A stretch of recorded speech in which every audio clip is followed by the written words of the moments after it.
It is Tuesday, December 30th, and we are tracking this morning dangerous winter weather making its way across the country. Already the storm leaving behind a wide path of destruction. Just check out this video seen on one snow-covered highway in the Great Lakes region where multiple crashes have been reported over the past 24 hours. Lots of roads like this across the country. Angela Brown is joining us now from the live desk. And Angela, this video really telling a story about how dangerous it is out there for a lot of folks. Yeah, I've driven on this stretch of I-75, and when it gets snow covered like that, it is downright scary for a lot of folks. Good morning, Taylor. Yeah, you're right.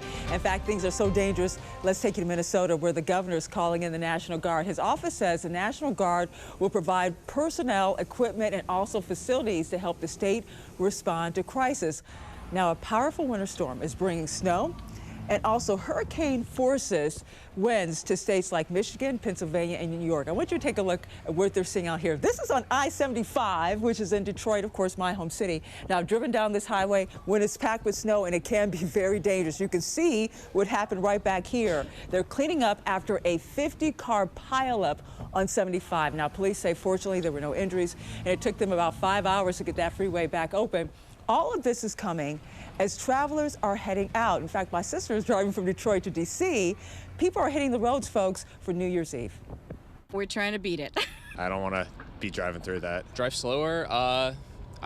Pay attention when there's a bridge coming, so slow down because those make it icy. Trust it's all going to be good, and if it's not, you pull over.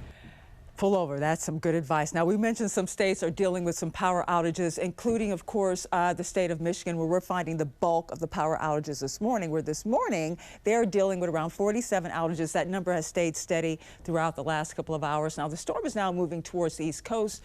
With the wind is going to be a huge factor for a lot of folks. This video was taken last night. Some of the wind, but really some rough surf blowing into Buffalo, New York. You can kind of see it right back there. Now, we're going to take a look at the radar. And these areas shaded in brown in the northeast are under a wind advisory. It will remain in effect until around 7 tonight. You can see this patch right here that's going down in some places. We're going to watch all this as it's happening right here at the live desk.